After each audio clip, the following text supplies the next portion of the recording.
Welcome to the award-winning Dare to Dream podcast with Debbi Dachinger, covering metaphysics, ETs, shamanism, and channeling. Here you will find spiritual inspiration from today's thought leaders, along with cutting-edge insights from our interstellar brothers and sisters and ancient shamanic wisdom. Now, here's a new episode of Dare to Dream with your host, Debbi Dachinger. Hello, hello.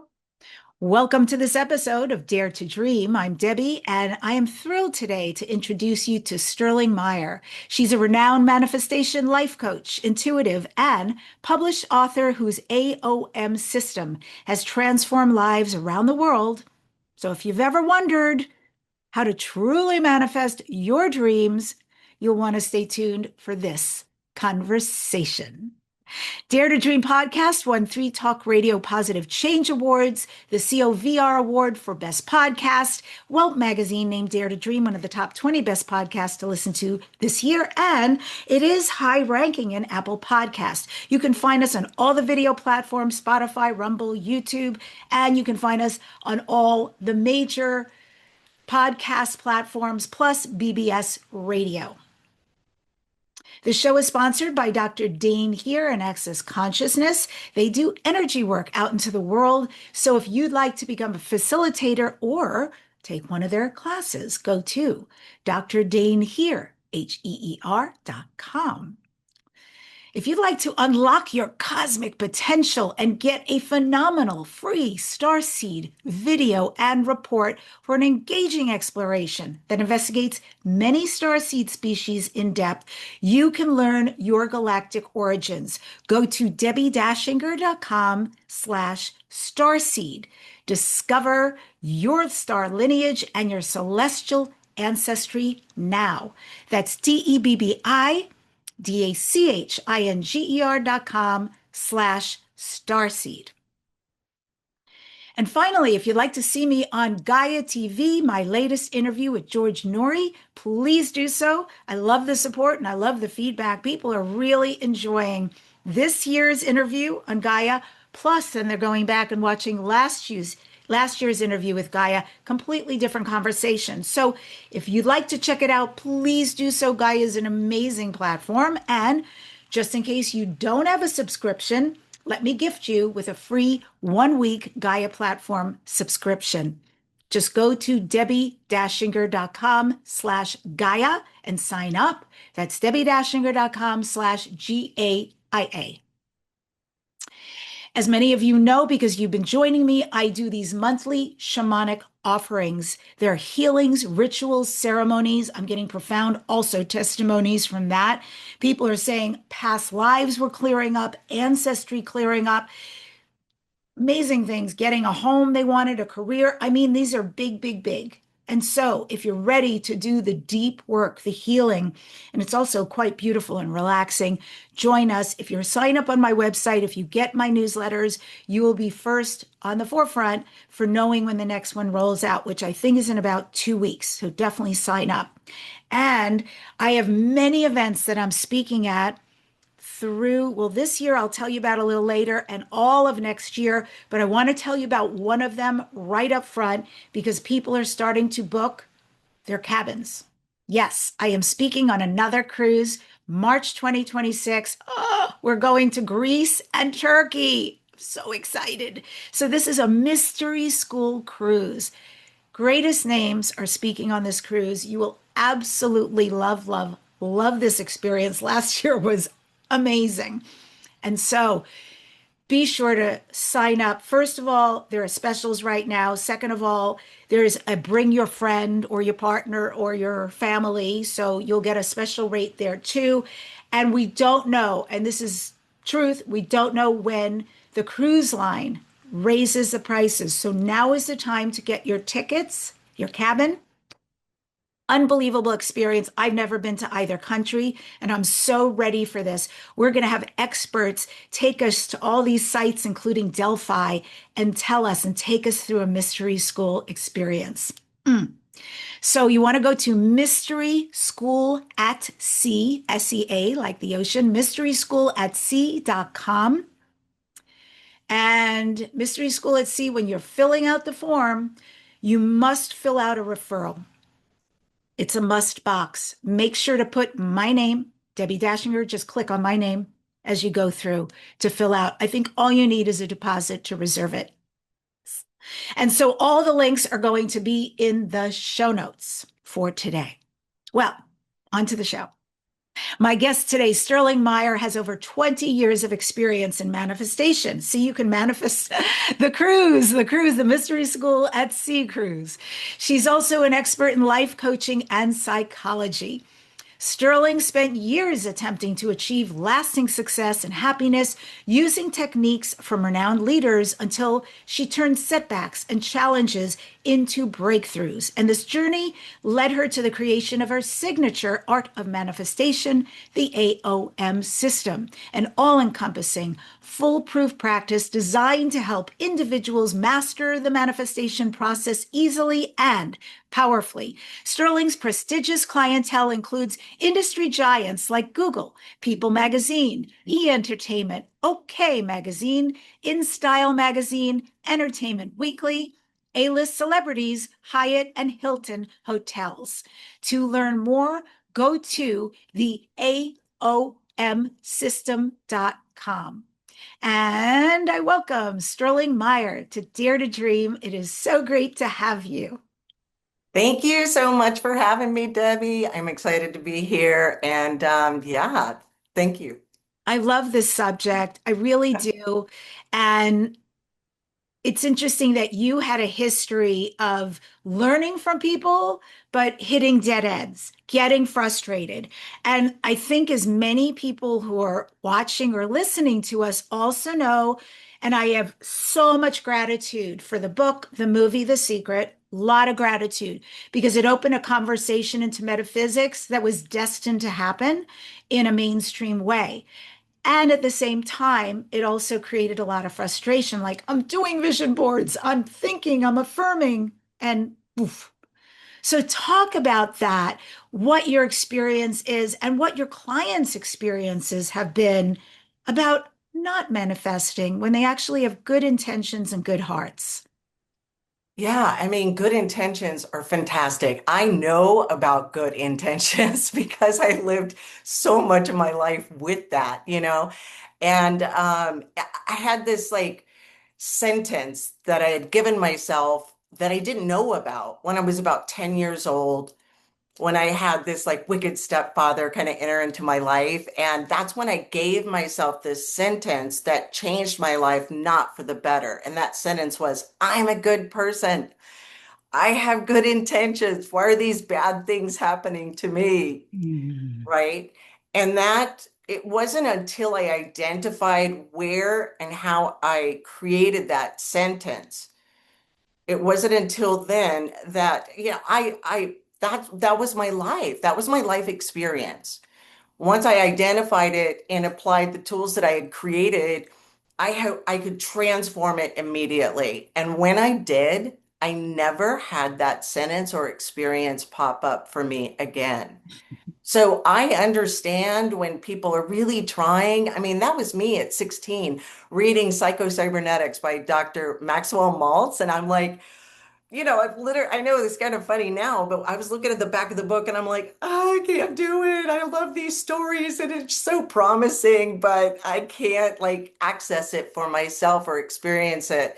That frustration, that I had then, but I kept reading and I knew there was truth to it, but we gotta experience it for ourselves. And when I work with people, I take them down that road to experience it, to recreate their belief systems, because it's experiential learning and concepts do not change our lives. I call it good food for thought. It's good food for your thoughts, but it won't change your life. And that was what I was after, was like real change, real transformation through experience.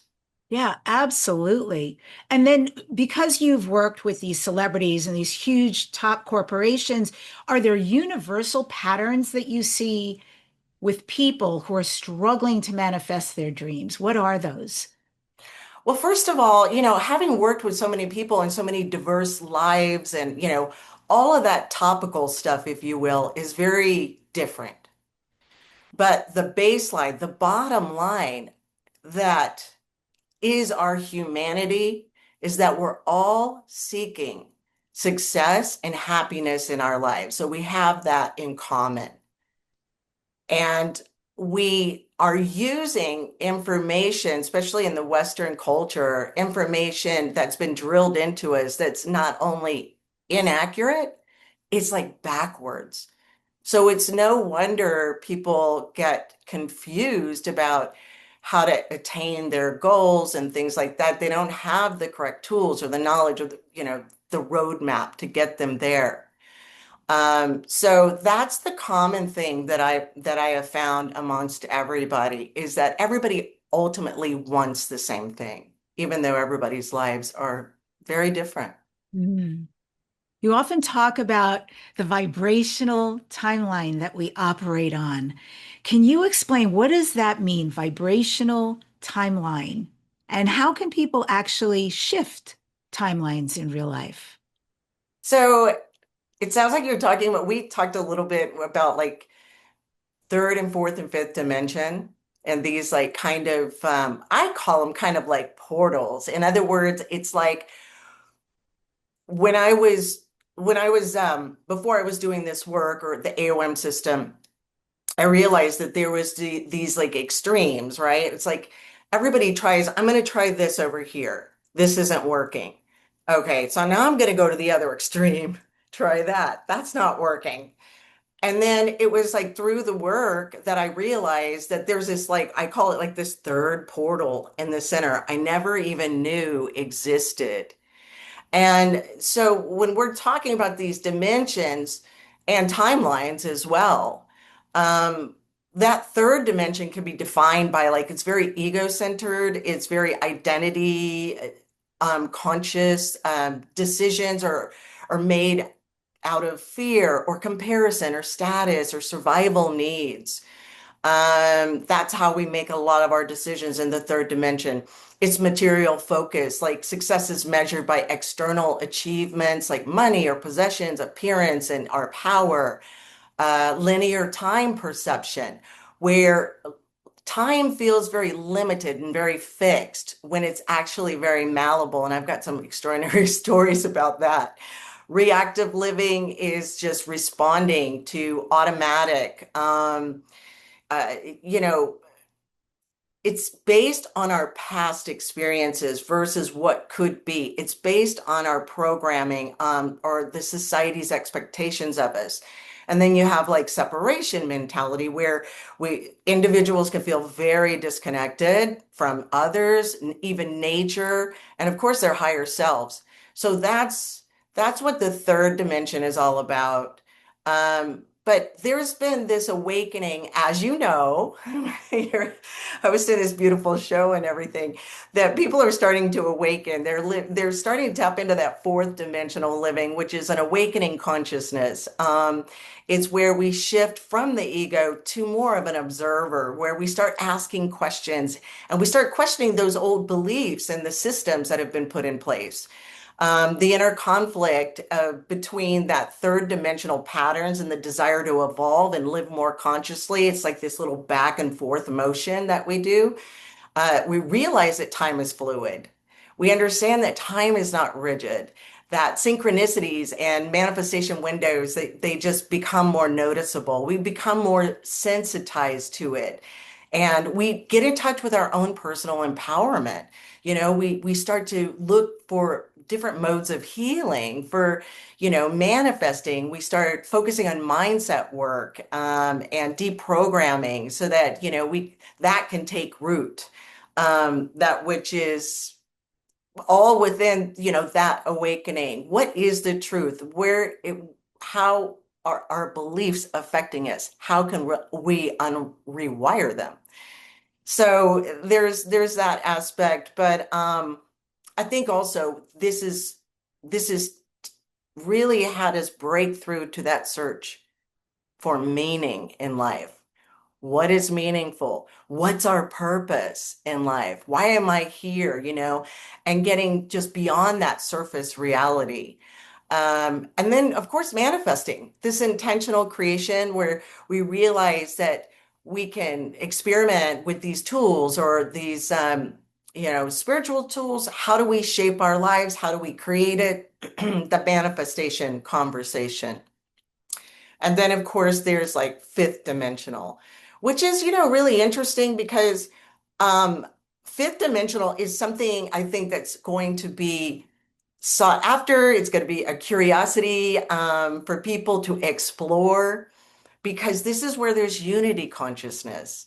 There's a oneness with life where we don't feel separated anymore, and compassion and love become more the norm for us to experience daily. There's like, we start being heart-centered. We start listening to our intuition. We start recognizing what that intuition sounds like. We start following it.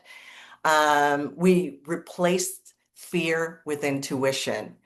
We realize logic has its place, but not over and beyond our own intuition. We realize that we can live in the present moment, and that becomes more natural. There's more of a flow in the experience of life. Effortless manifestations, where things actually get created like instantly. It's not because we're not out of alignment. That's really it. Because we're not out of alignment with ourselves, it becomes effortless. And there's also a non-attachment where like we have a sense of joy and peace that's stabilized in our life. It's not dependent on external conditions or outcomes. And then, just living from that soul's perspective. It's authentic, it's multidimensional, it's limitless, it's purpose-driven, and it's expansive. So those are the definitions of all of those ways. And I think a lot of us can relate to that, to one or the other, or maybe all three. Hmm. That's amazing. And I like that you're pulling in the dimensions into this. That makes a lot of sense in this day and age. And you mentioned tools. Are there tools that you can share with folks now that they can start to play with and implement in their life? Absolutely. I would say the first thing I'd start with is really noticing the negative self-talk because, that's where it all kind of begins. And so I created what is called a transformation conversation. The reason why this is such a powerful conversation for us to mentally have with ourselves is because it actually includes all 5 points of transformation. And the conversation goes like this, and I'll point those things out. Hello, imagination. Thank you for sharing that it's whatever, right? It's not working out, whatever it is, fill in the blank. Thank you for sharing it's not working out. However, that's not what I'm up to creating and experiencing. So what I'm up to creating and experiencing is things are working out, fill in the blank. Thank you so much, God, universe, whoever you want to, thank the source for giving me this now in my life.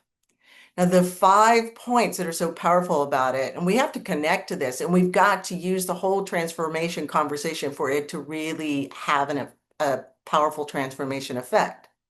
First, we're saying, hello, imagination. We're saying, first of all, you're not reality. You're just a thought. You're not real. And it's funny how so many times we'll have a thought and start living it as if it's so, when it's just a thought. So we're distinguishing it's just a thought, not reality. Thank you, imagination, for sharing that it's not working out. Now we've distinguished we've become aware of what we're creating, right? Like, oh, things aren't working out. So now we've distinguished that, we've become present to it. The next thing is, thank you for sharing, imagination. So now we're just like setting it free. We're letting it go with love. We're just saying, thanks for offering this up. Not interested, but thanks anyways. There's got to be that non-resistance, and that's where that comes in. And then once we are in a place of non-resistance and we're in acceptance, now we can move into what it is that we want to create, right? However, this is what I'm creating. Things are working out beautifully. Okay, so there we are. We've created and we've redirected our thoughts, and our reality. And then the last bit is thank you, God, source, whoever you want to call it, whatever you want to call it. Thank you for giving me this to me now. Now so it is. And you know why you have it now? Because you've generated the energy of it.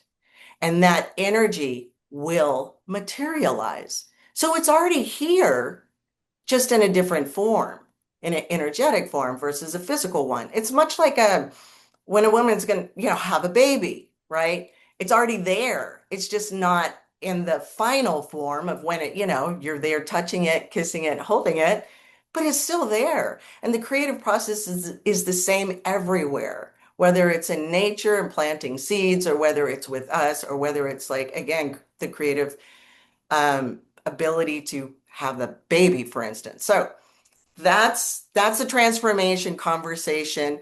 The second one is what I call breaking down the blocks. This gets us so profoundly related to reality that we can stop whatever it is that we're creating that we do not want. So first we need to see it. We need to be the observer of it. We need to detach ourselves from it. So when I'm working with someone and we want to use this tool, I ask them to write a square on a piece of paper. Note what happened, right? This is the situation or the occurrence. Keep it as simple, simple, simple. No story. I'll just use a flat tire, for instance. So what happened? I have a flat tire. That's it. Okay, distinguish. Second block next to it. What did I label it? Bad. Okay, distinguish that. Next thing, we always like to label things good, bad, right, wrong, and then we create a story about it and then convince ourselves that's true and then create from there, whether it's desirable or not. So I say, okay, bad. Why is it bad? Because I'm going to be late and it's not going to work out and everything's going to be messed up. That's why it's bad. And then, so that gets distinguished, pardon me. And then the third block is what am I making it mean about me? That's disempowering. When we personalize it like that, it really has its hooks in us and it really starts driving the show. So I personalized it as meaning I'm always late, I'm a loser, or here again, I'm screwed up, I can't do it, whatever it is, right? One succinct sentence that we can identify that we made it mean about ourselves. Now, once it's out there on the paper, you're able to see the process of creating, right? Your experience, your outcome. And that gives you a choice you didn't have before, where you can rewrite the story, where you can see that it's just you creating it. It's not reality. And if you don't want what you're creating, you could recreate it, right? So that's what I call breaking down the blocks. The third one is a mind's eye exercise. So what we do there is that we notice something that's inauthentic about us, right? Like we in our being. Who am I being right now? Can you How give do I an feel? example of that? Yeah.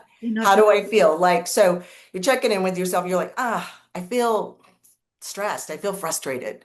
Okay. So you notice that that's the energy you're generating, right? And you look first at your feelings, and then you can see who you're being and what you're creating, what you're generating. And then from there, you imagine a little ball of energy in your mind's eye, and there you are standing in the middle of this energy called frustration. And then you notice it as an observer. And if you notice it as an observer, you become detached because that's what it is to observe. And then you see yourself in there, and then you go, okay, so am I willing to walk out of this space and move into a place that's actually empowering? Yes, I am willing. Okay, good. And then you kind of imagine yourself in your mind's eye walking out into this other energy ball, which make it whatever you want. I want this one to be peace and love. Okay, great. So you walk into that energetic space and you ask yourself, what does it really feel to be peaceful and loving? Connect to what that feels like. Allow yourself to submerge yourself in the feeling of what is love and peace for you. How does it feel? You don't have to you don't have to come up with like last time I felt this way. You don't have to complicate it. You just simply say to yourself, how does it feel to be peaceful and loving? What does that feel like? And once you connect with that and you just feel like you've got that sort of fully within you emanating out, boom, you're ready to move forward. So I make the distinctions of inauthentic and authentic. Those distinctions, inauthentic is fear-based energy. When we create being some form of inauthenticity, it's going to look like unmotivated, resigned, disappointed, sad, angry, and the list goes on. All of that has one common denominator. Fear is common in all of that. Even though those expressions of inauthenticity and ways of being and feelings are expansive, they're almost limitless. Now we've got authentic, and authentic is rooted in love. When we are connected to love, fear disappears.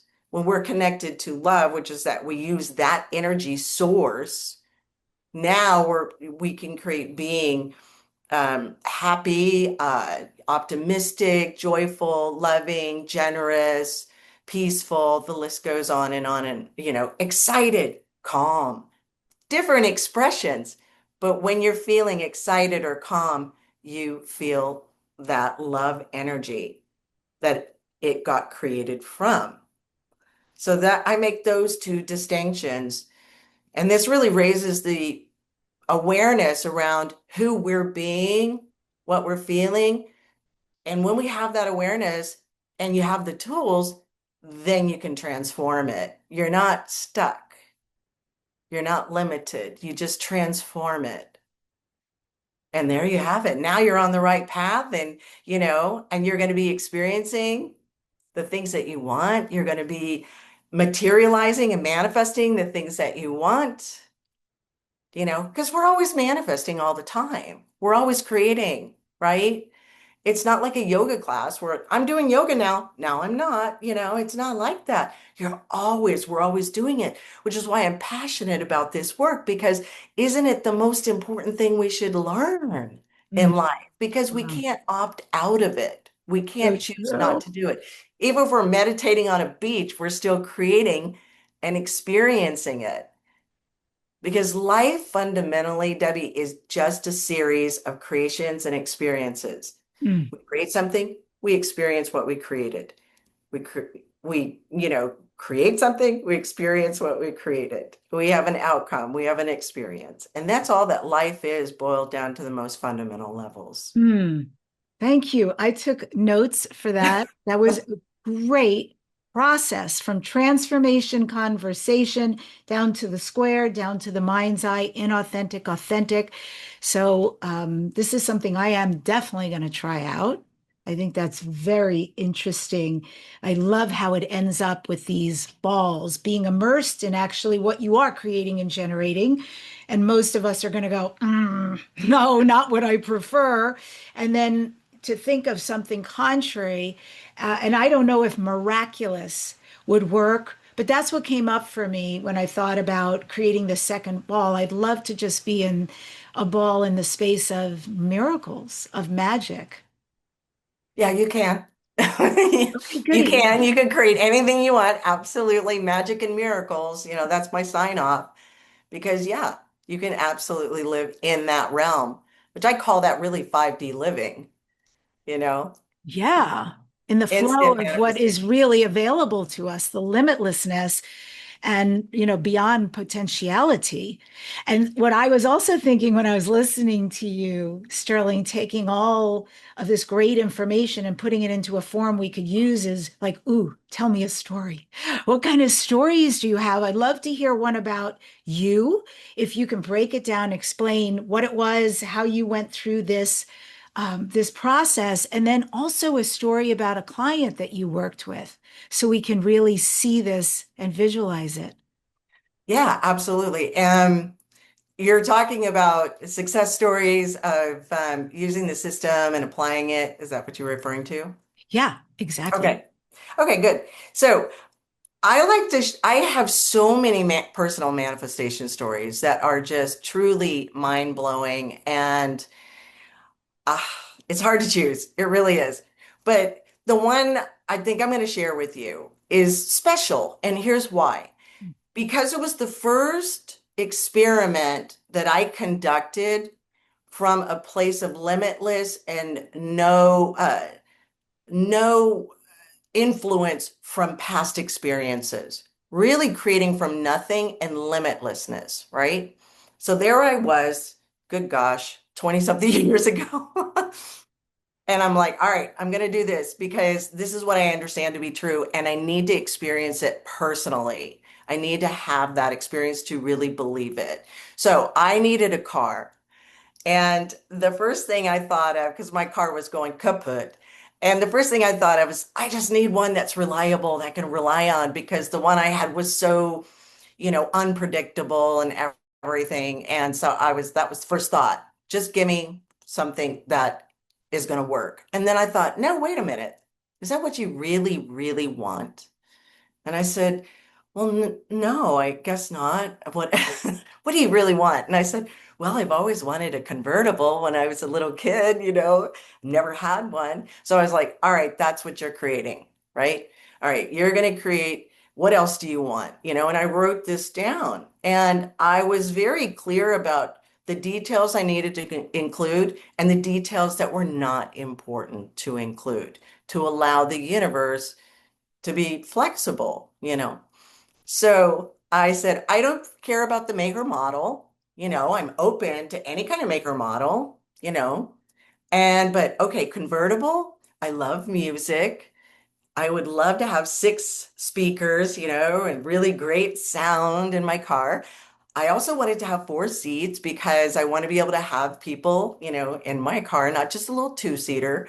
And then I said, leather seats, but not mine, not my driver's side. I said to myself, I was like, there's no such thing as like three leather seats and one not. And I said, no, no, no, you have to trust in this experiment. And I also wanted it to be free. Yeah. Okay, that's a jaw drop. This is Uh, getting so good. Keep going. oh, yeah. So there I was, and I had created that. I put my trust and my faith in it because I believe in this work. And so I had that blind trust and faith is what I used. And I ended up within 2 weeks, I ended up with a black BMW convertible for free. And what's more, my seat was not leather. Why was it not leather? Because it had a seat cover over it. Of course. And I never even thought about seat covers at all as a possibility, but I got exactly what I asked for. And I thought it was like phenomenal. And you know what? After having that experience, I never created from a place of limitations or constraints or past experiences again, because that solidified my trust and my faith. And I could never go back to the doubt again because I already proved otherwise. Mm. I That is can't convince myself so. of anything other than that experience, changed my whole life. And that's why I love working with people and like breaking those barriers. And then, haha, we're celebrating and having a great time because they're like, oh my God, the real estate person said it's impossible. There are no homes like you want. You told me what you wanted. You described it and everything. It's not possible. And there I went. I'm like, hello, Helen.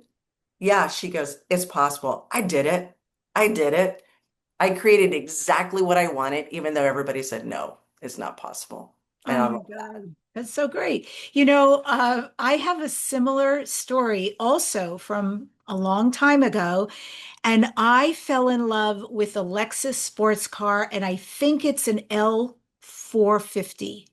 Anyway, I still think they're cool when I see them. It was just a beautiful looking car, and they did have leather seats, but I was super specific. I wanted forest green.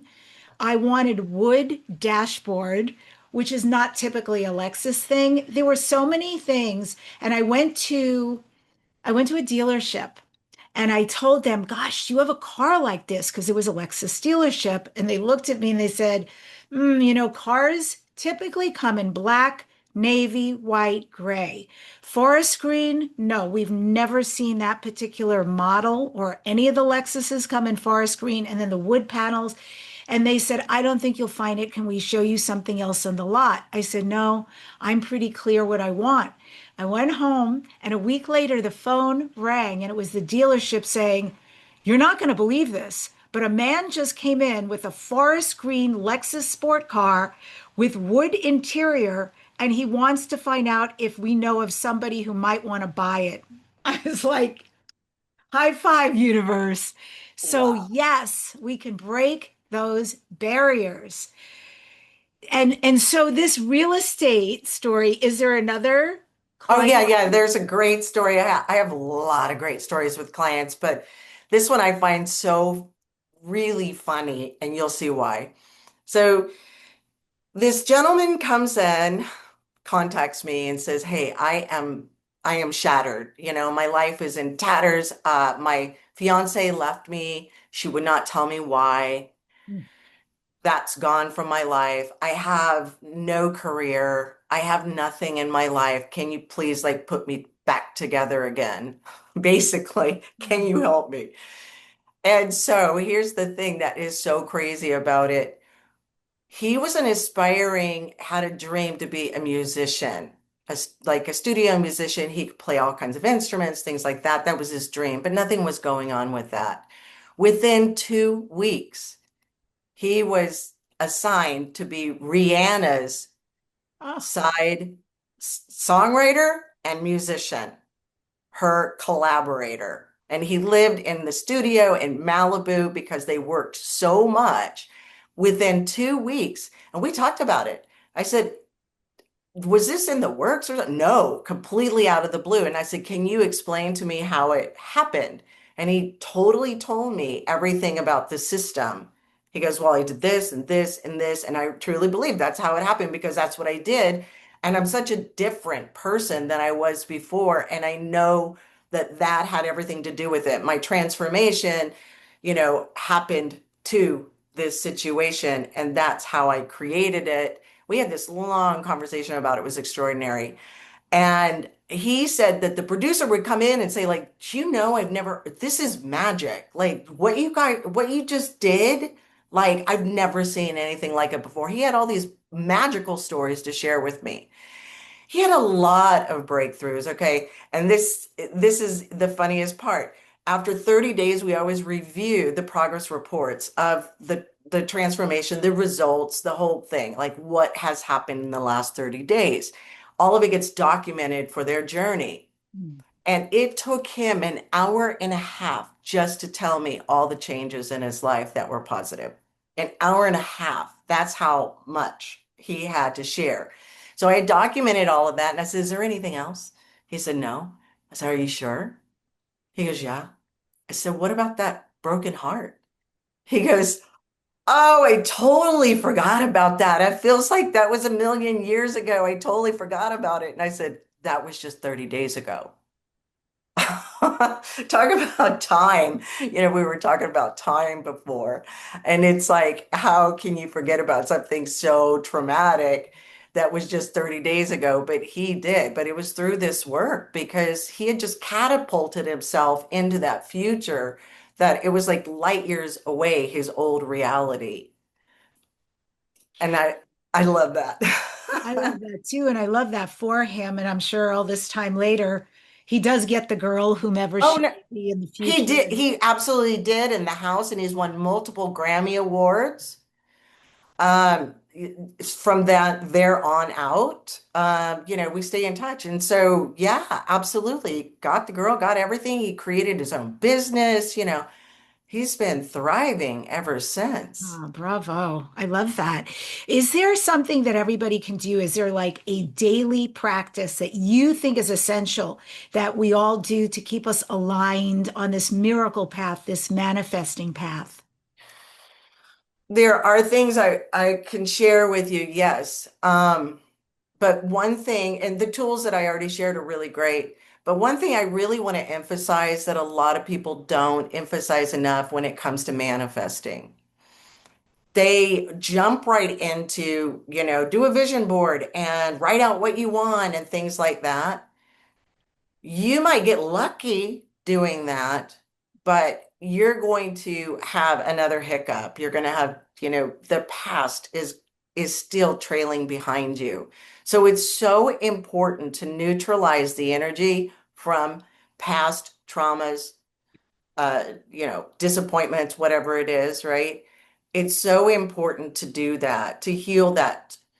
That's what I do in part one. It's so critical. If I have a client show up and they're like, well, I didn't do it so much. Can we go to part two? And I go, no, your manifesting in part two is never going to take hold because these weeds are going to be like eating up your new seeds because the weeds need to go and the weeds are the healing so that you can look back on your past traumas and actually go, I don't feel anything but peace. There's nothing there. There's no trigger for me there. And so this is so critical. Once that's done, now you're free from constraints and limitations from the past, and you're able to go forward and create anything that you want in a world of endless possibilities and really create what you truly want, kind of like me with the BMW story. So that's really important. I can't emphasize that enough. So if one is in that place, then yes, they can use tools to manifest. And I think it's very important to know what details to have, what details to leave out, and to understand the distinctions between the two. It's also very important to know what your job is as a manifester versus the universe's. Your job is to remain in your authentic place, your authentic self, get there, be there, live there, create from there on a daily basis, and know what the universe's job is. The universe's job is to take care of who, what, when, where, and how. That's not our job. And good gosh, what a relief to know we don't have to figure out who, what, when, where, and how.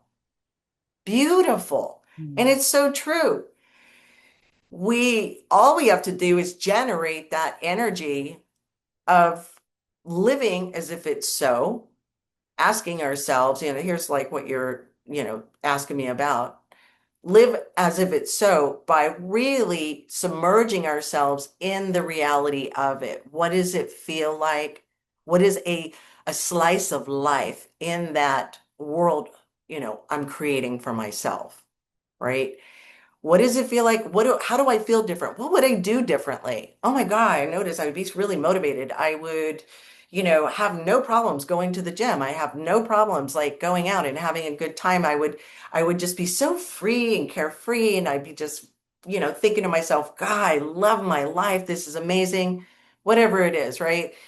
Really putting yourself in that reality that you're creating and living as if it's so is what's going to generate the energy and there is no past, there is no future. So we have to live with this present because that's all there is. And we generate that energy and live in it and do that which we would be doing if that really is our reality now.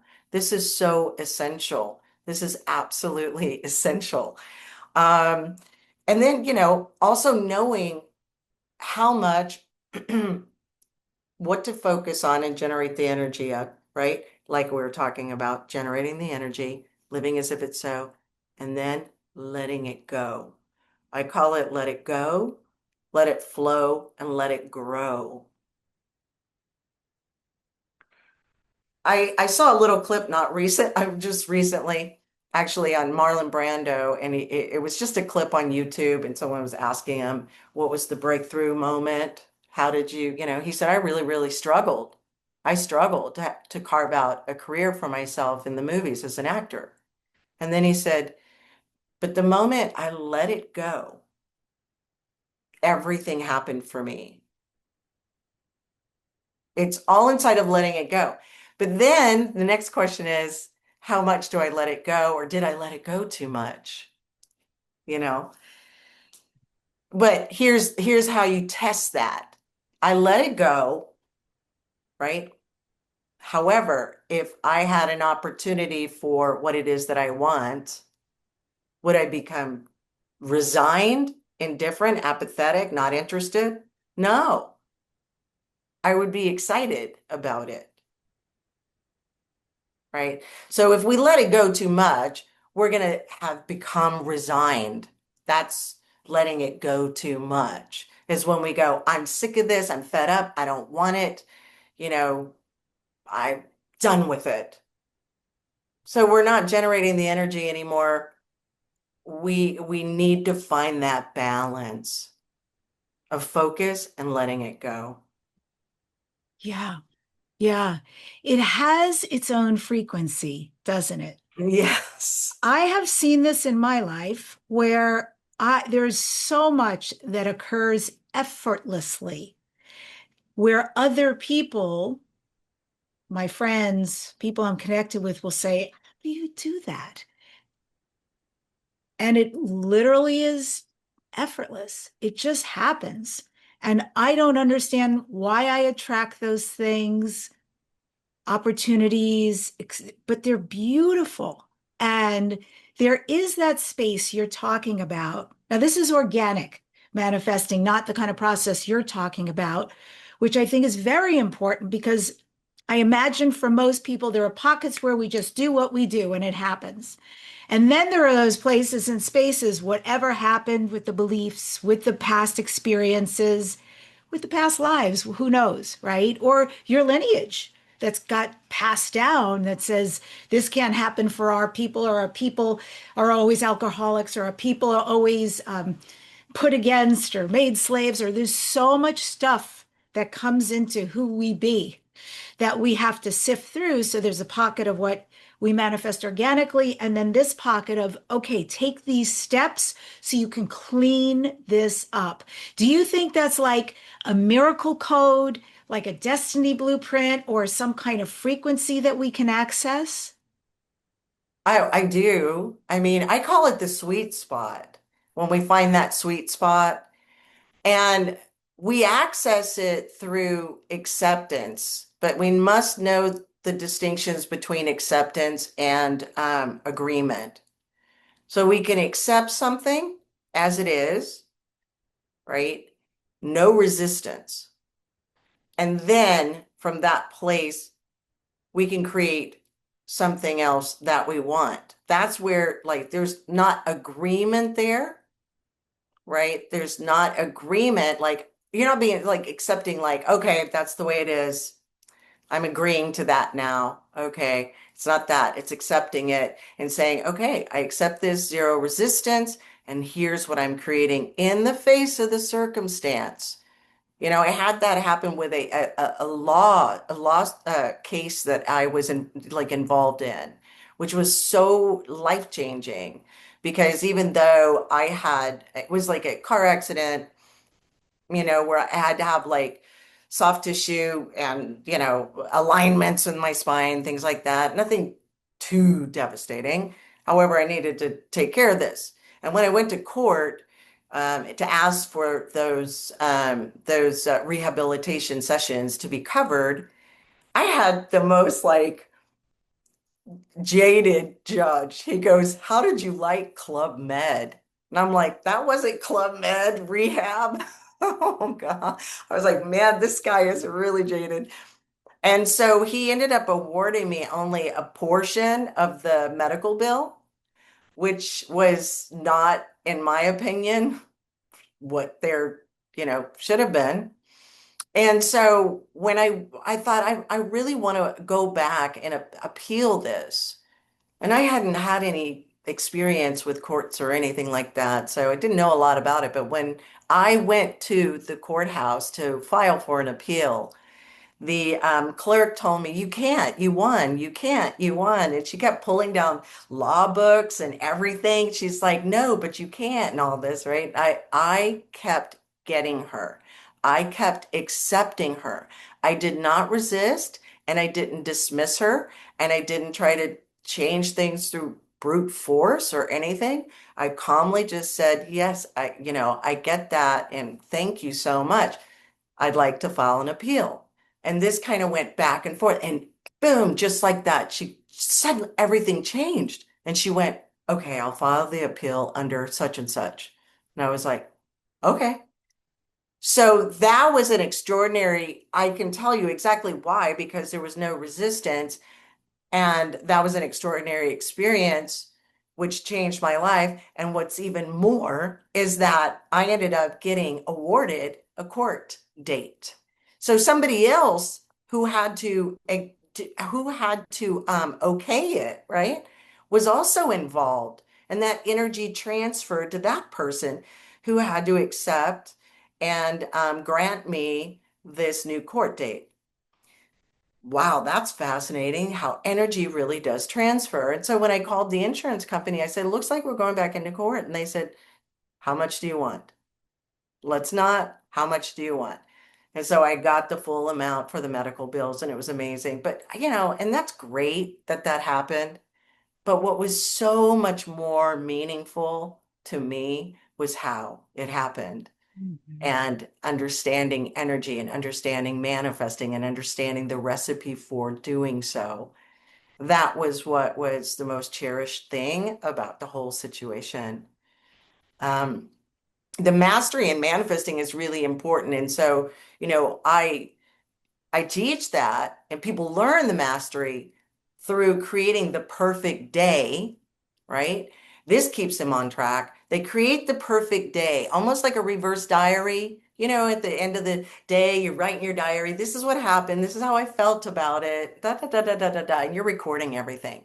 So it's like the reverse. You start the morning writing out this perfect day, and then it just unfolds, and you review it and you're like, oh my God, I only tried this once. I got 80%, you know, 90%, and then you're consistently doing 100%.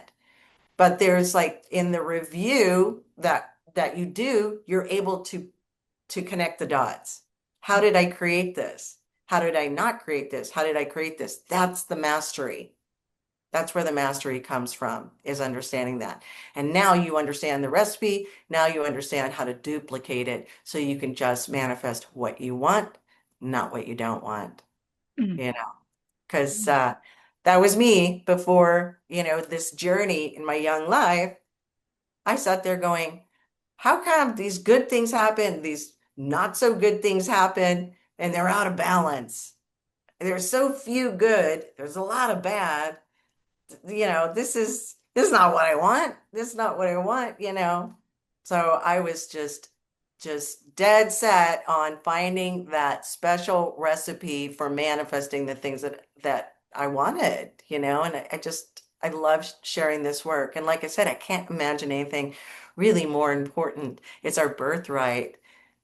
I loved what you said earlier, and you're hearkening back to it now. Exactly. We do this all the time. Our life is constant creation. The world around us, the collective, the relationships, the job, the money, the health, anything that happens to someone who loves us, it's all an illusion, right? We're writing the story, we're authoring it, we're in the movie. And so, wouldn't you want to change the movie? So tell us, Sterling, and is that your real name? Because what Yeah, a name. Poof, thank you. I love that name. It's perfect also for what you do. So, Sterling, tell us about working with you. What does that look like? Where do people go? What's next for you with work? Yeah, absolutely. I mean, people contact me through the website. I like to get a few questions answered about what it is they want to manifest or their experiences. They fill in this little brief form, and then we can have a complimentary consultation, and talk about how I work, what they can expect, and it's a very illuminating conversation. I mean, even whether you choose to work with me or not, you're going to get some illumination, you're going to get some clarity, and you're going to have a shift, a powerful shift. So that's how people can reach me, is through that website. That's There are AOM the System.com. the AOMsystem.com. Yeah. There's also some, fun free gifts there and things like that. And there's things to try and everything, right? There's lots of fun. I wanted it to be like a playground for people to have fun with. Um, and these are little tools and things like that. But the real transformation, the real lifelong transformation really comes when you've got somebody to work with. You've got that sort of VIP service where they are with you the whole time. I am with them the whole time, ensuring everything is optimized and 100% like every day. And then it becomes second nature. And then it's like you can fly out of the nest. You are self-sufficient. You've got this down, and you can continue on. And so, yeah, I mean, there's other opportunities beyond that, but that is what I'm offering. And at the moment, I am doing a lot. You asked me what I'm up to. I'm doing a lot of interviews, working with a lot of new people, and there's a lot of new collaborations that are here, that we are creating things and group events, things like that. We're doing that, virtual group events. A lot of this is on the website as well. Yeah, so staying very busy, I'll tell you, just like you're a very busy woman. Yeah, yeah, yeah. But it's all good.